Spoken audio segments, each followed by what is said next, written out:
Pourquoi il est impossible pour un homme de manifester la possibilité de Dieu sans avoir une foi dynamique?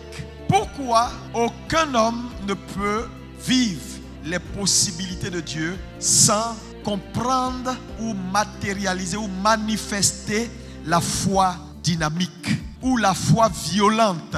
Le mot dynamique ici tire son origine de dynamisme, parlant de quelque chose comme un dynamite, une bombe, quelque chose de puissant et de fort. Donc une foi qui est puissante, une foi qui est forte, une foi qui est agissante, une foi qui a de l'énergie. La foi violente, la foi dynamique. Personne ne peut entrer dans la possibilité de Dieu s'il ne manifeste une foi dynamique. Et la première vérité que je veux mettre à ton appréciation: Dieu ne peut rien faire par toi s'il n'a d'abord fait la chose en toi. Cela veut dire simplement que si Dieu n'arrive pas à te transformer, il ne peut rien transformer par tes mains. Donc cette vérité est essentielle. Si Dieu n'arrive pas à te transformer, il ne peut rien transformer par tes mains. On ne peut que donner que ce qu'on a. Personne ne peut donner à quelqu'un ce qu'il n'a pas. C'est pourquoi la véritable métamorphose, si tu veux vivre une vie de possibilités, tout commence d'abord par toi. Les chrétiens vivent autant d'impossibilités. Blocage ici, blocage ici,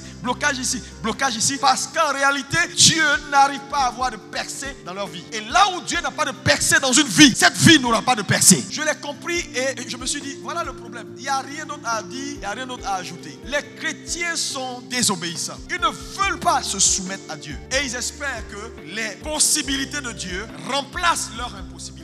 Ça ne marche pas comme ça. Si Dieu n'arrive pas à avoir accès à toi et à te transformer, il ne peut rien faire de façon transformationnelle autour de toi et par tes mains. Simon, quand il était Simon, sa vie n'avait pas de sens, n'avait pas d'impact, jusqu'à ce qu'il devienne Pierre. C'est lorsqu'il est devenu Pierre que Dieu a commencé à faire mouvoir les choses dans sa vie. Frère, si tu ne changes pas, tu ne permets pas à Dieu de te transformer, rien ne pourra être transformé autour de toi. Donc s'il y a quelque chose qui doit être d'abord ta poursuite, Seigneur, change ma vie. Transforme-moi pour que je sois un agent de transformation. Personne ne peut être un agent de transformation, un agent de possibilité, si d'abord en lui, Dieu n'a pas réalisé ces choses. C'est la première vérité. On ne donne que ce qu'on a. Il n'y a pas de demi-mesure. Tu ne vivras pas les possibilités de Dieu si Dieu n'arrive pas à t'embraser. Il ne pourra pas autour de toi embraser ce qui est. Quand l'impossible devient possible, ça commence par là.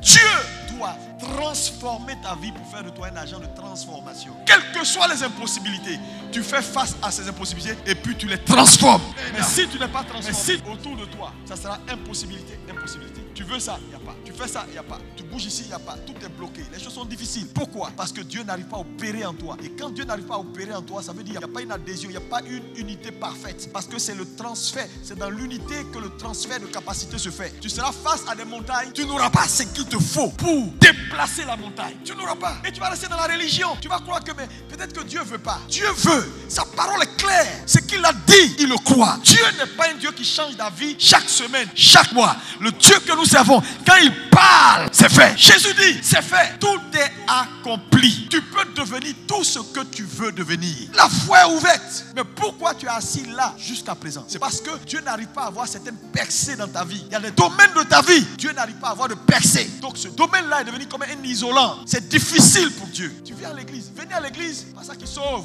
C'est déjà une bonne chose. Convertis-toi. Plein de pécheurs dans nos églises. Leur vie ne marche même pas. Ça ne marche pas, je te dis. Entre eux et les païens, aucune différence. Je vais te faire une déclaration solennelle importante ce matin.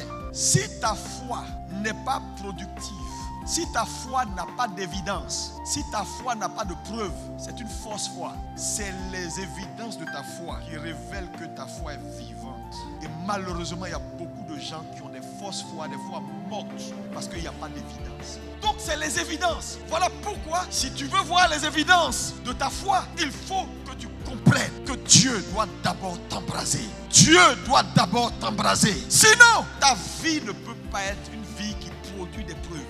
Tu vas vivre une vie chrétienne avec la frustration. Quelqu'un ce matin a besoin de se réveiller. Arrête d'être un chrétien moche. Un chrétien, tu vois, il est là. Quand il vient à l'église, même on dirait moteur diesel. Il marche. Tout est nonchalant. Même venir à l'église, il faut un combat spirituel. Il faut que les anges se lèvent tôt pour combattre pour qu'il se lève pour venir à l'église. Il a du mal. Il a toujours quelque chose. Venez s'asseoir. Oh mon Dieu, c'est compliqué. Mon ami, le temps est venu pour que tu sois embrasé. Dis Amen.